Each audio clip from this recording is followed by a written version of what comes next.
dia mbola amin'ny fifaliana mandrakariva no ahafahana miaraka amintsika indray ao anatin'izao fampahirezana foy izao,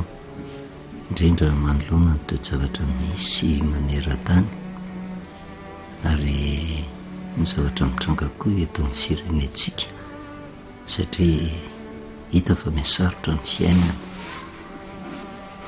ary tsy vitan'ny fiakaram-pidim-piainana fa ny aretina mamely loza tsy apozina mitranga manerana an'izao tontolo izao ihany koa fiatrakan'ny ady any ivelany izay atserovana ny tenin'i Jesosy raha niresaka tamin'ny mpianatra izy hoe famantarana nambarana manoloana ny fanotomorona ny fataperan'ity izao tontolo izao ity dia niteny izy hoe andre ady sy filazana ady ianareo dia mangatsika ny fifankatiavan'ny maro no sy fifankataovan-dalàna ary manomboka mitranga izany kanefa ao anatin'izany indrindra tsy mandao antsika Andriamanitra araka ny teny izay efa nampitaina tamintsika izay hitantsika tany amin'ny Deutéronomia toko faraka amin'ny telopolo ny andiny fahaenina hoe mahireza sy matanjana aza matahotra na manahy azy fa Jehovah-Andriamanitra reo no miara-mandeha aminareo tsy andao anao na afoy anao izy. Anatin'izany toe-javatra sarotra izany indrindra no mbola miditra an-tsehatra Andriamanitra miantso ny olona hiverina aminy mba ahita ny fahasoavany miloha ny zavatra rehetra hivavaka isika. Jehovah-Andriamanitra ray dia misaotra ny lehibe ny fahasoavanao izay mbola elanao nenina ka tsy mampanginanao fa maneraka amin'ny mpanomponao ianao mba hanambarana ny sitraponao mampiseho ny lehibe ny fitiavanao anatin'izao toe-javatra sarotra izao satria misy antony avokoa ny zavatra rehetra ary na dia ny zavatra hiverina efa ratsy aza dia misy fitiavanao tsy takatry ny saina ao anatin'ny renidrehetra ireny fa na hainao masina nokatra ny saina mampanana mba aizanay mihaino ny feonao ao anatin'ny orakorako izao tontolo izao mba hahitanay mazava mahaderitra retina ho takany ao anatin'ny aizina ary ny fiainana amin'izao dia mahatoky sy mino fa namelombelona ny fo mampanahy ny tsiraray avy ianao ary mba ho maro no resy lahatra ny amin'ny famarinana ny teninao ka hiverina tanteraka aminao andraisan'ny famonjeny dia mitenena Jehovah fa miheno ny mpanomponao amin'ny anaranao Jesosy. Amen. Faly miarahaba antsika amin'ny anaran'i Jesosy manonona ny fahasoavan'ny Tompo ho amintsika mandrakariva. Mampatsiaro kely ny zavatra seho lazaintsika teto fotoana lavalava indrindra tamin'ity taona 2024 ity fa tsy misy zavatra tongatonga ho azy ataon'Andriamanitra tsy araka ilay eritreretin'ny olona hoe fifanindrifian-javatra na coïncidence fa Andriamanitra manana ny heviny manokana ary mampiseho zava-miafina amin'ny fotoana voatendriny. Ny zavatra nanaitra ny saina dia ny fetombony ity taona ity tamin'ny andro fafito izay miopana ny fanazavana taona grégoriana 1er janvier izany ary nampitaina tamintsika ho an'izay tsy mahalala ihany koa ny zavatra mahagaga ny fanisan'andro ara-baiboly ny voalohan'ny taona ara-baiboly ihany koa dia tamin'ny 2 avril raha matadidin'ny fanazavana isika dia fanisan'andro ara-baiboly dia ny fiodin'ny volana no hijerevana azy izay manomboka amin'ny maizom-bolana ny voalohan'ny volana ary faharoan'ny volana avril eo no voalohan'ny volana amin'ny taona ara-baiboly. Ambaran'ny soratra masina moa dia hoe volana biba na volana Nisan. Zavatra nanaitra ihany koa nefa dia natomboka tamin'ny andro fafito izy io ary misy antony avy amin'Andriamanitra mahatonga n'izany rehetrarehetra zany. Ary zay no mpanany fanazavana nentsika teto, izay niverenantsika hatramin'ny andro ny famoronana sy ny tantaran'izany andro fafito zany sy ny afatr'Andriamanitra tiany ampitaina ao anatin'izay andro fafito zay. Ary teo indrindra no nahatonga antsika nampatsiaro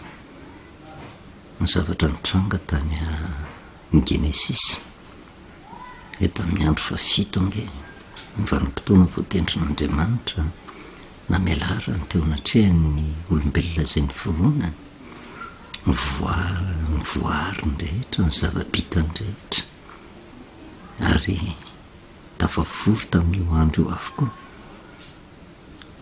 ny zavatra noharian'Andriamanitra hatraminy ny anjely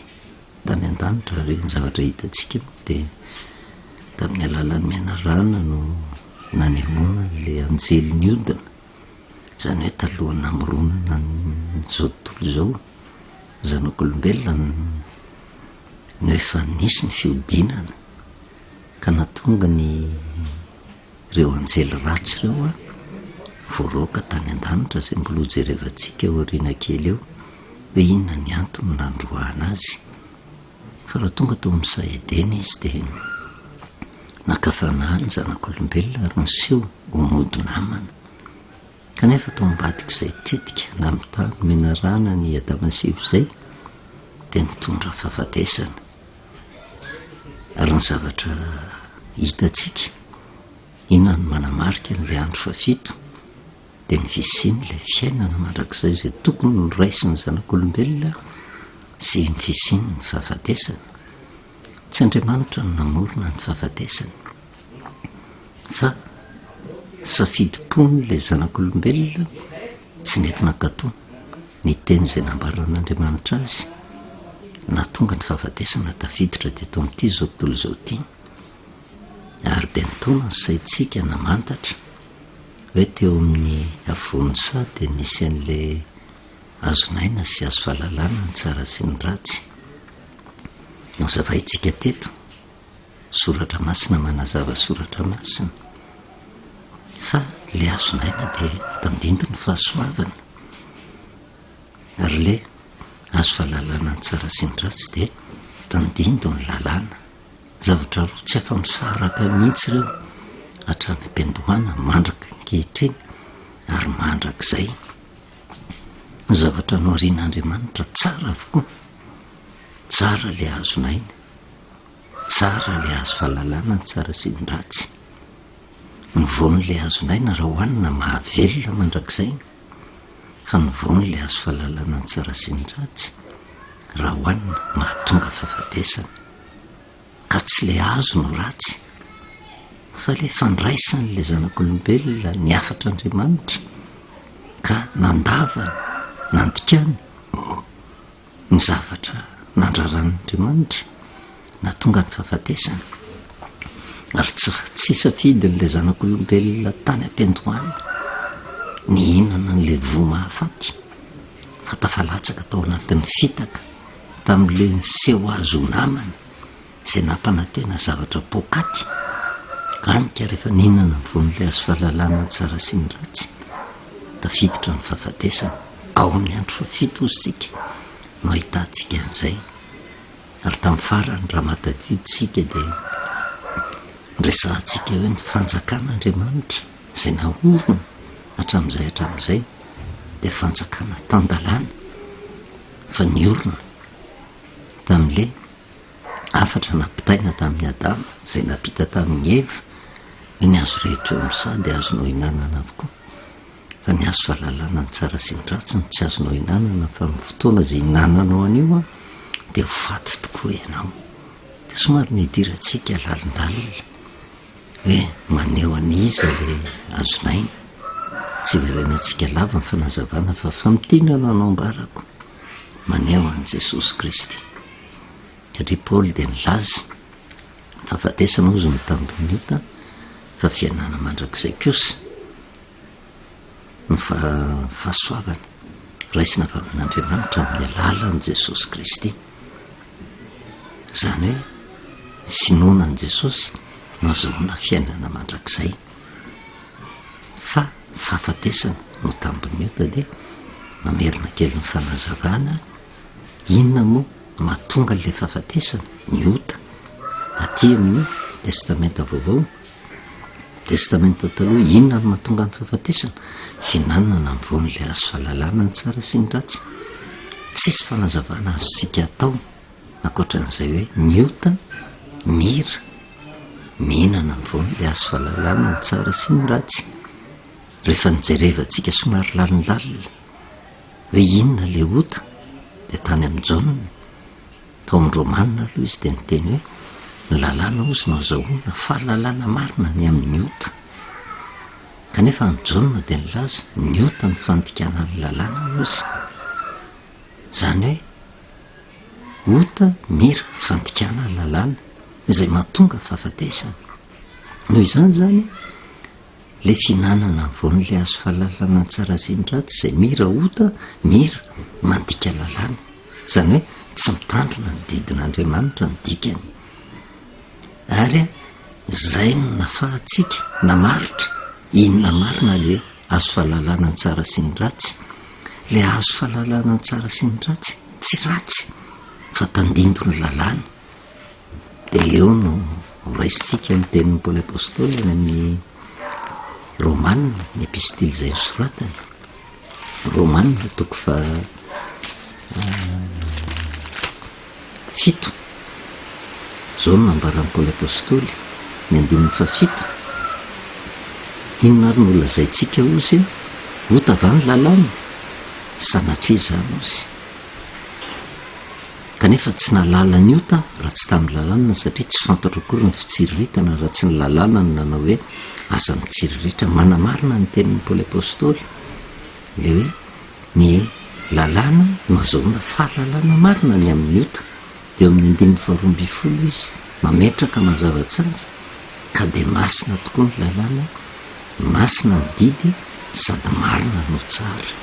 tena tsara le lalàna tsara le didy izay midika tsara le azo fahalalana ny tsara sy ny ratsy fa ny ratsy dia mihinana mivon'le azo fahalalana ny tsara sy ny ratsy ny ratsy dia ny mandika ny lalàna ary zay no mahatonga le fahafatesana dia zay no nahatonga antsika nijery ny Exodosy 20 zay nivakitsika hoe io rehefa velarina zany le lalàna napetraka tany amin'ny Genesisy hoe azonareo hinanana ny azo rehetra eo amisa fa nyvoan'ny azo fahalalana ny tsara sy ny ratsy no aza hinananareo rehefa hitarina zay dia voafehany didifolo voafehan'le didifolo zay rehefa mivakitsika ny didifolo dia misy an'ireo didifolo reo ary ny zavatra nijanonantsika tamin'ny farany dia hoe le didy anankitelo didy voalohany ny faharoa fahatelo dia manambara le fifandraisana amin'Andriamanitra manambara ny famasinan'Andriamanitra manambara ny mahambony an'Andriamanitra sy ny toerana misy an'Andriamanitra mipetraka any amin'ny toerana avo sy manerinerina sady masina raha iverena antsika vakiana kely satria misy fifandraisana amin'ity andro an'io ity izay hitondra antsika ny fampahirezana dia ny didy voalohany ozy sika dia ao amin'ny 7 aza manan'Andriamanitra hafa fa izao ihany manambara n'Andriamanitra ny didy faharoa aza manao saron-javatra voasikotra ao anao na ny mety ho endriky ny zavatra zay eny amin'ny lanitra ambony na zay te amin'ny tany ambany na zay amin'ny rano ambany tany aza minkoaka eo anatrehany ary aza manompo azy fa izao Jehovah Andriamanitra ao dia Andriamanitra saro-piaro ka mamaly ny heloky ny ray amin'ny zanaka hatramin'ny zafiafo sy ny zafindoalika dia amin'izay mankahalahy nefa kosa mamindra fo amin'ny olona rivo mandimy izay tia ka mitandrina ny didiko ny didy fahatelo aza manomina foana ny anaran'i Jehovah Andriamanitra ao fa tsy ataon'i Jehovah ho tsy manatsiny izay manomina foana ny anarany ary io no mitsofoka le didy fahaefatra ary io mahatonga antsika manazava le andro fahavito satria io didy folo io dia io didy faefatra io anisan'ny didy miavaka zay ho hitantsika moa zavatra tian'andriamanitra ampitaina ao anatin'izay satria voatery tsy maintsy miresaka amin'izany tsika tsy mamorona ary araka ny nambarako tamintsika hoe tsy mampianatra fotokivim-piangonana ny tenako eto fa mitaonantsika kosa iverina andinika amin'ny baiboly zay tsy indrimandrin'andriamanitra nanoratana azy ary ekeny ny kristianina rehetra fa tenin'andriamanitra ary ny tenin'andriamanitra tsy miova mihitsy dia zao nao ny 15 natserovany andro sabata namasina azy enemana ny asanao sy anaovanao ny rarahanao rehetra fa sabatany Jehovahandriamanitra ao ny andro 7 ko aza manao raraha akory ianao amin'izany na ny zanakao lahy na ny zanakao vavy na ny ankizy lahinao na ny ankizy vavinao na ny biby fionkonao na ny vahininao zay tafiditra eo ambavadinao fa enemana ny nanaovan'i Jehovah ny lanitra sy ny tany sy ny ranomasina mba amin'izay rehetra eo aminy dia nitsahatra izy tamin'ny andro 7 zany no nitahian'i Jehovah ny andro sabata sy nanamasinany azy zay teny efa hitantsika tary amin'ny Genesisy vitan'Andriamanitra tamin'ny andro 7 ny zavatra rehetra ozy dia nitsahatra izy tamin'ny andro 7 ary nanamasina sy ny ta zany andro sabata zany ary ny zavatra hisotomana ny saitsika dia zao ny 10 aniza le sabata fa sabatan'i Jehovahandriamanitra ozy ny andro 7 ho an'ny olona tsy mandinika soratra masina dia voafitaka satria raha vao miresaka andro 7 na sabata ny ilazan'ny soratra masina azy dia hoe any jiosy na ny zanak'Israely tsy any kristianina tsy any jentilisa amin'izao vanim-potoana izao anika halan'ny olona le firesahana an'izy io fa ny marina raha tsoratra masina Andriamanitra no nanao ny andro ary ny andro 7 dia natokany mahitsy no masinina notahiny ary ny ilazany Jehovah azy sabatany Jehovah Andriamanitra ao ny andro 7 ary inona no tsarovana amin'izay sabata izay dia izay no nahatonga antsika nyresaka hoe ny andro 7 dia vanim-potoana namelaran'Andriamanitra ny zavatra noariany rehetra teo anatrehany zanak'olombelona mba hahatonga ny zanak'olombelona hiaiky tanteraka fa Andriamanitra ny mpamorona ny olona manaiky an'io didy faefatra io manaiky an'i Jehovah fa mpamorona fa misy nefa ny olona tsy manaiky an'io didy faefatra io kanefa milaza fa manaiky fa Jehovah no namorona ny zavatra rehetra fa eo misehatra ara-panahy dia zao manda an'Andriamanitra ny olona tsy manaiky an'io didy faefatra io ary ny didy manaraka didy telo ozy sika ary mikasika an'Andriamanitra dia mitsofoka ny didy faefatra misy antony io mahatonga mitsofoka teo ny faefatra teo ny didy 15 hatramin'ny didy 10 misy miisa 9 le didy manambara ny fitondratena tokony ataon'ny zanak'olombelona amin'ny olombelona namany ihany zany hoe fitsipy-pitondratena tokony ifandraisan'ny olona kanefa mampiseho ihany koa satria ny lalàna dia azahoana marina fahalalàna ny amin'ny ota dia ireo zavatra dikain'ny olona daholy ary matoa napetraka le didy dia mba hamerenana ny olona amilominy mba hitandremana le teny naloka ny vavan'Andriamanitra ny 12 didy 15 manajany rainao sy ny renao mba maro andro ianao any amin'ny tany zay omeny Jehovah Andriamanitra ho anao didy 7 didy 9 aza mamon'olona ny didy 7 aza mijangajanga didy 9 aza mangalatra didy 7 aza mety vavolombelona mandangana meloka ny namanao ny didy 10 ny 17 aza mitsiriritra ny trano namanao aza mitsiriritra ny vadiny namanao na ny ankizy lahiny na ny ankizy vaviny na ny ombony na ny borikiny na zay mety ho any namanao akory tsy ho jerevantsika amin'ny antsipiriany aloha ny hevitr'Andriamanitra ho anatin'ireo didy ireo fa le firafitra le didy 10 no ambara amintsika ny didy 3 voalohany mampiseho mahandriamanitra amin'Andriamanitra no misoratra masina raha ny teolojianina dia mahita mifandiniana fa raha vo miresaka isa telo dia manambaran'andriamanitra ny telo izay iray, manambara ny fahafianoan'andriamanitra ray zanaka ary fanahy masina, manambara ny maizy an'andriamanitra ray manontolo. Zay le didy telo voalohany izay napetraka amin'ny any ambony didy telo voalohany. Fa ny isa enina dia manambara faharatsiana, manambara le isan'olombelona, mampiseho zany ny fahadalàna ny zanak'olombelona. Ary hita taratra zany tao amin'ny Saedena, vokatra izay fiodinana ny zanak'olombelona nandà ny didin'andriamanitra tahaka ny Adama sy Eva, izay nieno ny feon'ny menarany izay dia tapaka ny fifandraisana tamin'andriamanitra, tafiditra ny fahafatesana. Fa eo no isehoany ny famotrampon'andriamanitra lehibe, satria tsy tia no very ilay zanak'olombelona. Dia mihity misy namonjy raha ny tantara amin'ny Genesis izay mbola jerevantsika ihany koa, tamin'ny alalan'ilay fampiakanjoana akanjo hoditra ny Adama sy Eva, mba hamerenana indray ny fifandraisana ilay zanak'olombelona amin'andriamanitra, izay tapaka ilay fifandraisana noho ny amin'ny ota fiodinana fandavana ilay didy napetrak'andriamanitra. Dia izay ny sary hitantsika ao anatin'io didy folo io. Petraka andriamanitra ny toerana avo sy manerinerina, dia isa telo, didy telo voalohany. Tafasaraka tamin'andriamanitra ny zanak'olombelona, satria le isa enina manomboka amin'ilay manajany rainao ka hatramin'ny izay mitsiriritra ny tranony namanao, dia izay le faharatsiany zanak'olombelona, tapaka ny fifandraisana avy amin'andriamanitra. Satria matoa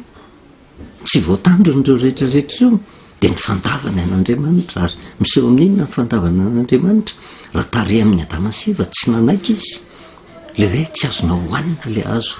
voan'ilay hazo fahalalana ny tsara sy ny ratsy izay niresantsika hoe zay miota ary miota mira fandikan-dalàna, izany hoe mandika ilay tenin'andriamanitra izay nomeny, tapaka ny fifandraisana. Ary noho izay antony izay indrindra masarobidy ny didy fahaefatra, tahaka ny tetezana natsofoka mba hampifandraisana indray ny zanak'olombelona tafasaraka tamin'andriamanitra, amin'andriamanitra, mba hamerenana indray le fahavelomana izay very tany amin'ny Saedena. Zany akory tsy midika hoe velona mandrakizay tsy ho faty isika, fa zay le antony ny famonjena ho atsangana amin'ny andro farany dia ho velona mandrakizay. Noho izay tetezana anankiray mampifandray le didy telo voalohany sy ny didy fa raisitsika hoe mampifandray an'andriamanitra sy ny zanak'olombelona zay ratsy, dia mitsofoka eo. Mbola manjavozavo amintsika zay. Fa eto amin'ny Exodosy 20 dia ny zavatra tsikaritra dia ty le andro fafito. Manamarika inona ny andro fafito? Fanekena, tsangambato, famoronana. Zay le andro fafito. Ny olona manaiky le sabatan'i Jehova dia mahatsapa mihitsy. Fa Andriamanitra ny tomponatoka ny famoronana, eny fa hatramin'ny tena antsika azy dia tomponatoka amin'ny namorona antsika, ka raha izy ny mpamorona dia tsy azo lavina izay ho teneniny, satria tsy taty aorianany zanak'olombelona vo noforoniny zany rehetrarehetra zany, fefa tafapetraka teo daholo ny zavatra rehetra. Dia tahaka ny namatam-bonina ny zanak'olombelona, namantana ny fahasoavana natolotr'Andriamanitra azy, ary mibaiko nomena any Adama sy Eva dia hiasa sy hitandrina n'izany sa zany, izay nazavaintsika hoe mikajy tsy ho simba le fiadanana, le fiainana, le fahasambarana izay napetrak'Andriamanitra tao anatin'ny voariny navelany anjakany ny zanak'olombelona rehetra. Fa tsy voatazony zany tao amin'ny Adama sy Eva, ary mandraka ankehitriny dia tsy voatazony zany, dia tsy maintsy mitsofoka ilay didy fahaefatra izay tsangambato ny famoronana, tsy mijanona hatreo ny fanazavana. Satria inona indray mampiavaka n'ity andro anio ity izay hitondrantsika ny fampahereza, dia eto na dia tia tenatena ny azy dia faly miaraba antsika tratry ny Pasika, ohatra ny mety ho hafahafa amintsika mandreza ny teniko zany. Ho an'izay mahalala moa dia tsy gaga, fa eo amin'ny fanazavana kosa nefa dia tsara ny miaina na nahafantatra tsika na tsy nahafantatra fa raha araky ny calendrier napetraka andriamanitra de androany fa 15 volana avril no tena paska eo ny tondrako fanazavana kely ary amin'ny exodosy 12 ary ny zavatra manaitra nefa de ity androany fa 15 ny volana avril de ny zavatra mahagaga ihany keo de zao le paska araky ny fanisan'andro ara-baiboly de ao anatin'ny andro fafitoko no atongavany onao moa fomba fanisana ny paska io araka an'andriamanitra ny fanisana ny paska ao amin'ny exodosy 12 de jerevantsika le famarinany ny paska ozy sy ny loza fahafolo zay nafaty ny lamatoa rehetra tao Egypta zany hoe io paska io zany ny zavatra mitranga de zao misy loza menjera tao amin'ny tany Egypta loza tsy misy to azy tao amin'ny tany Egypta zay ny zavatra misy tao amin'io tany Egypta io kanefa eo amin'io tany Egypta io tamin'ny andro paska de nisy fifalin-dehibe ihany keo satria nisy famonjena ary zay no natonga antsika nyresaka raha mampatsiaro kely ny 3 taona lasa coronavirus tonga milohan'ny paska ohatrany mahita tandintony le loza folo milohan'ny paska ao amin'ny testamenta taloha ary faratapony le loza de tao amin'ny paska mihitsy nisy ny loza netraiky tamin'ny Egyptianina satria nanaona ny Egyptianina tsy hoe netraketraka Andriamanitra ka namely andreo fa nampahafantarina azy ange le marina fa tsy ninono ny Andriamanitra fa raha nanaiky fotsiny na de jainklisa ary ny toromarika nomen'Andriamanitra tamin'io vanim-potoana io de tsy ringana ny Egyptianina fa tsy nanaiky mihitsy izy de ny Jehovah Andriamanitra reo ve de afaka hiaro anareo amin'ny tanakozy farao de naseho an Jehovah mihitsy fa tsy maharo ny tenany amin'ny foto-kevitra nanana ny farao sy ny Egypta de tonga ny loza faratapony ary niaina tao anatin'izany ny zanak'Israely na de faly ary satria io paska io de vanim-potoana ny aingana hiala tao amin'ny tany Egypta ino io vanim-potoana io raha vakitsika exodosy 12 ny andiny voalohany ka hatramin'ny fahenina de zao mivoasoratra eo ary Jehovah nyteny tamin'ny Mosesy sy Arona teo amin'ny tany Egypta ka nanao hoe ity volana ity voaloham-bolana ho anareo de voaloham-bolana amin'ny taona ho anareo mantsy an'le volana voalohany amin'ny taona ara-baiboly de ny volana biby sy ny na ny volana nisany zay metomboka amin'ny maizom-bolana zay nitsarovantsika tamin'ny 2 avril mitenena ianareo amin'ny fiangonana de ny Israely rehetra sy ka manao hoe amin'ny andro 10 amin'ity volana ity de ao ka samiaka zanak'ondry ray avy izy rehetra araka ny fianakaviana de zanak'ondry ray avy ho an'ny isa-trano ary raha vitsy loatra ny ray trano ka tsy malany zanak'ondry iray de aoka izy zay namany mifanakaiky trano aminy akarak'izay isan'ny olona ny olona rehetra samy arak'izay tokony ho laniny avy no anisanareo ny zanak'ondry zany hoe milohan'ny paska zany de nisy fipetrana napetrak'Andriamanitra ho fiomanana hiatrika an'le paska de maka zanak'ondry ary rehefa mety kristianina de mahafantatra fa nitandindony ty zanak'ondry aty amin'ny exodosy 12 de manambara an Jesosy any amin'ny testamenta vaovao fa saingy natao ara-baky teny izy aloha taty amin'ny testamenta taloha mba hiainan'ny olona mba ho tsapan'ny olona zany hoe manahoana zany zanak'ondry tsy manatsiny tsy misy klema zay alaina de tehirizina aloha amin'ny andro 10 mandra-patonga ny vanim-potoana voatendrony Jehova amonona io zanak'ondry io de ny 15 zanak'ondry tsy misy klema no alaina ozy de la izay ray taona no alainareo amin'ny ondro na amin'ny osa izy ary ho tehirizinareo izy hatramin'ny 14 amin'ity volana ity amono azy amin'ny ariva ny fiangonana de nyisraely rehetra amono azy amin'ny ariva zany hoe atrano ny faefatra amby folo ny volana ity volana ity zany hoe io faefatra amby folo ny volana nisanina araka ny fanisan'andro ara-baiboly io no paska ara-baiboly ary androany hitondrana ny sofaoteny fampaherezana zao androany ny faefatra amby folo ny volana nisanina androany asabotsy androany andro fafito teny zavatra manaitra de ty voalohan'ny taona gregoriana asabotsy voalohan'ny taona ara-baiboly tamin'ity taona 2022 ity asabotsy ary ny paska tamin'ity taona 2022 ity asabotsy miverina le isa telo mampiseho maizan'andriamanitra tiany ampitaina amin'ity zao tontolo zao ty fa misy andriamanitra tompony tantara nametraka didy sy lalàna tsy tokony ho dikainy ary tokony hiverenan'ny olona ary zay no natonga raha mijeritsika telo taona niditra ny coronavirus talohan'ny paska katona ny fiangonana nahazavaitsika raha matadidy sika tamin'izay vanim-potoan'izay ho fampaherezana hoe matomato tena nihiboka atao anatin'ny confinement hatramin'ny fiangonana tsy afaka mivavaka tsy afaka nitandrina ny paska naharary tamin'ny kristianina nge zany fa na de orany tsy fahafantarina hoe faefatra amby folo volana nisanina nge tena izy fa nitoriana tamin'izany de hoe andriamanitra mamperitreritra ny kristianina indrindraindrindra iverenyrere olona ny paska fa zay ny antony io fihiboana io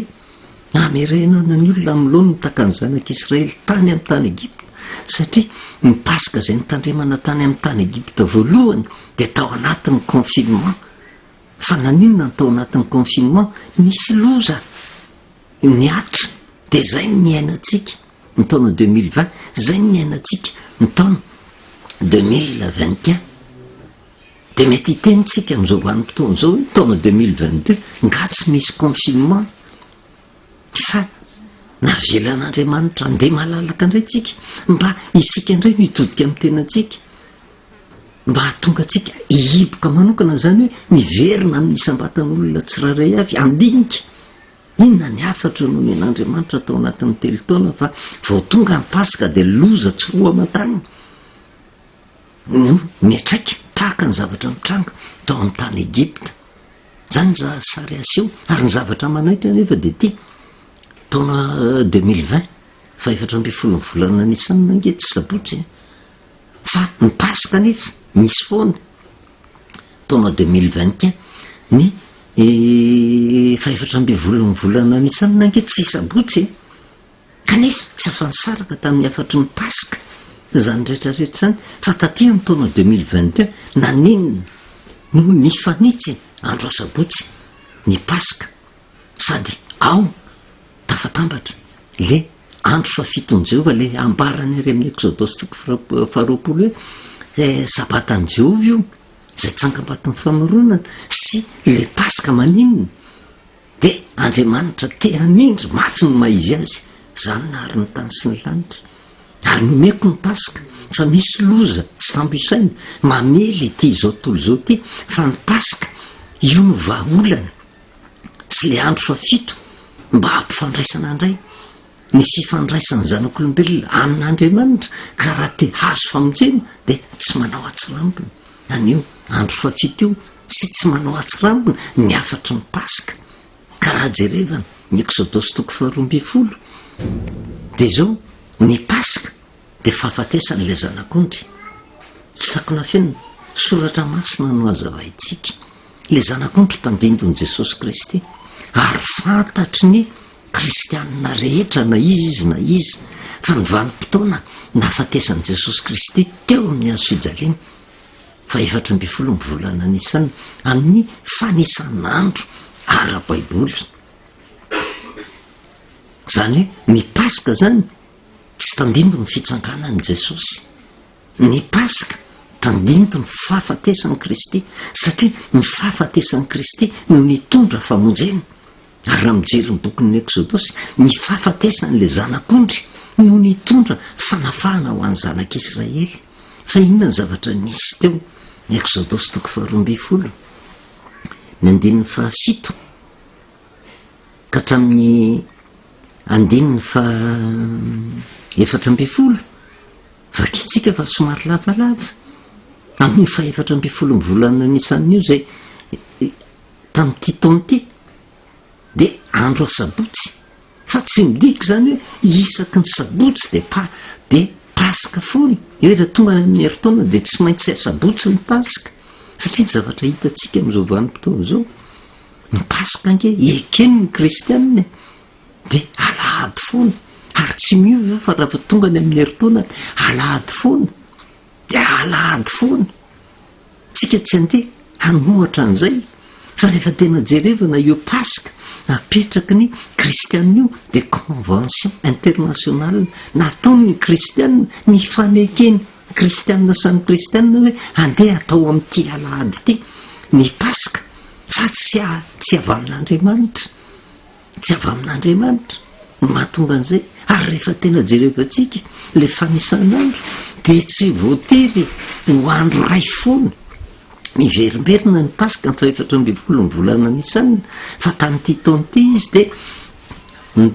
andro 7 fa mety amin'ny heritaona izy mety ho andro voalohany amin'ny roa taona izy mety andro faharoa zany hoe tsy mipetraka ho andro ray foana ny pasika ary zay no mahatonga antsika am'resaka hoe androany asabotsy ny taona 2022 de zao pasika androany tena marina ara-baiboly tsy mamorona ary tsy fotom-pampianaram-piangonana zay fa araky ny ambara ny soratra masina fa inona ny zavatra tsarovana ao anatin'izay ny 17 analany ny raka tetina mitolambaravarana roa sy mitakambaravaran'ny trano zay inanany hoaniny am'izany alina zany ny hena voatsatsika amin'ny hafa no inanany azy mba mofo tsy misy masirasira sady ampiarahany amin'ny anana mangidy aza hanina mantana voandro amin'ny rano izy fa atsatsio amin'ny hafa mba milohany sy ny tongony ary ny fadiny ary azasinareo sisa ho tramarainy fa raha tahiny misy tsy lany ka tramarainy de hodoranareo amin'ny hafa ary toy izao no ataonareo raha mihinana azy ny valahanareo voasikina ny kapanareo eo amin'ny tongotrareo ary ny tehanareo eny an-tananareo de hoaninareo faingana izy fa pasika Jehova na fantalovany Jehova ary manamarika azy ny fahafatesany zanak'ondry zay tandinto ny fahafatesany Kristy ary Kristy maty teo amin'ny azo fijaliana raha mijery tsika ny tantarany soratra masina fa hodiniatsika zany fa vanim-potoana tokony iresana an'izany ty taona ity de zao andro pasika nafatesany Jesosy Kristy zay tena midika ary voalaza ny soratra masina mazava tsara fa fahafatesany Jesosy fa tsy fitsanganany Jesosy tamin'ny maty fa tsy manao tsinotsinona ny fitsanganan'i Jesosy fa fitsanganan'i Jesosy koa misy antony manokana ho an'ny kristianina zay mandinika ny soratra masina hoe tandindon'inona ny fitsanganan'i Jesosy fa pasika ny resahantsika eto de miverina mahatsiaro ny fahafatesan'i Kristy de ao anatin'izay fahatserovana ny fahafatesan'i Kristy zay de inona ny tokony atao miverina mamantatra inona ny antony nahafatesany de raha mijery ny 12 ka hatramin'ny 17 inona ny zavatra mitranga amin'ny pasika io fa andeha hamaky ny tany Egipta amin'izany alina zany aho izy ka hamono ny matorehetra amin'ny tany Egipta hatramin'ny olona ka hatramin'ny biby siompy ary ny Andriamanitry ny Egiptianina de ho tsaraiko izao ny Jehova ary ny raha de ho famantarina ho anareo eo amin'ny trano zay toeranareo ka raha mahita ny raha andalanareo ka tsy isy loza andrianana anareo raha mamely ny tany Egipta ary zany andro zany de ho fahatserovana ho anareo ka ho tandremanareo amin'ny andro firavoravona ho an'i Jehova hatramin'ny taranakareo faramandimbo sy no hitandremanareo izany ho andro firavoravona ho lalàna mandrakizay mitandremana ny 17 volana nisanina arak'izay baitry ny Jehova tamin'ity taona ity dia androany asabotsy de nasambantsika vao mahafantatra na ho an'izay mahalala ny rahabatsika tratra ny pasika Jehova de le famonona ny zanak'ondry fahatserovana ny fahafatesany Jesosy Kristy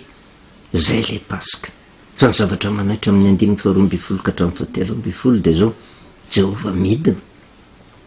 mandringana amin'ny lafiny anankiray ary Jehova mamonjy mazay ahitany an'le raha famantarana ary midika an'le raha fangatarana de eo le tombo-kase hijerevan'andriamanitra ny olony ka raha mahita ny raha ozy tsisy loza ndrikanana anareo ary zay le toky ho atsika raha miverina ny famarinana famonjena ho atsika ny paska fa ny lafiny anankiray kosa de fandringanana ho an'izay tsy mety mino de tsy kakitsika am'izao vanim-potoan'izao raha zao ny zavatra retsika manerana ty zao tontolo zao ty satria Jehova miveriny telo ny andro sabotsy le sabatany Jehova tsangam-bato ny famoronany de mifanindry ao anatin'le andro fafito ny paska Jehova midina de tsy kakitsika raha zao ny zavatra mitranga me mahery vaika ny loza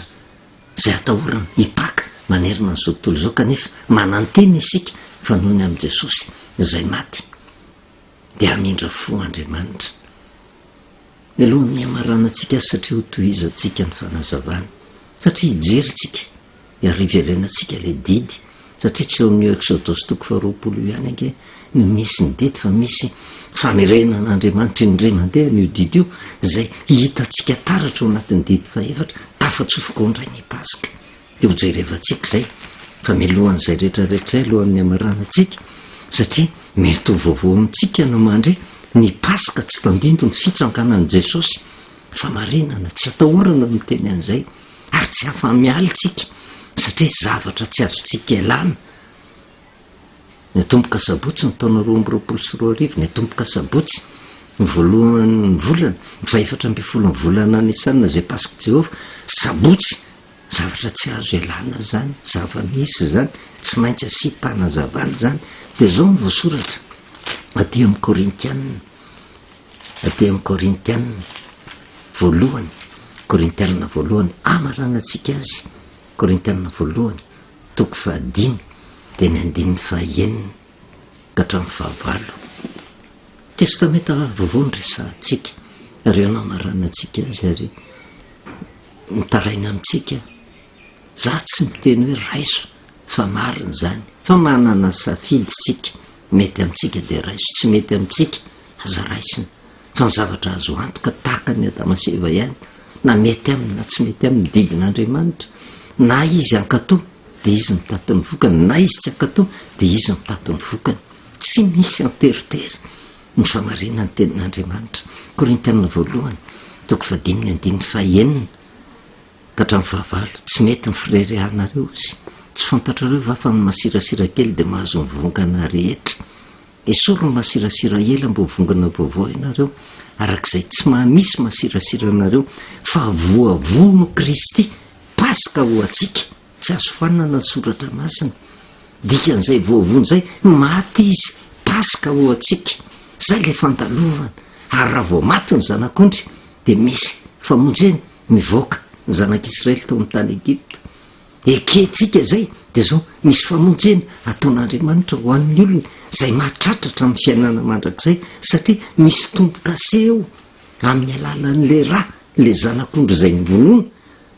fa tsy hoe nivonoana le zanak'ondry de nirotsaka ny raha de velona izy maty izy aloha fa aty amin'ny testamenta vaovao nitsangany Kristy rehefa aveo ary tsy tamin'ny andro paska nitsanganany fa tamin'ny andro paska ny nafatesany fantatry ny olona ve zay famonjena amin'ny alalan'ny fahafatesan'i Jesosy fa voavono Kristy paska ho atsika ozy de oka isika anao andro firavoravona tsy amin'ny masirasira ela na amin'ny masirasira lolo-posy ny faharatsiana fa mofo tsy misy masirasira de ny fahadiovam-po sy ny fahamarinana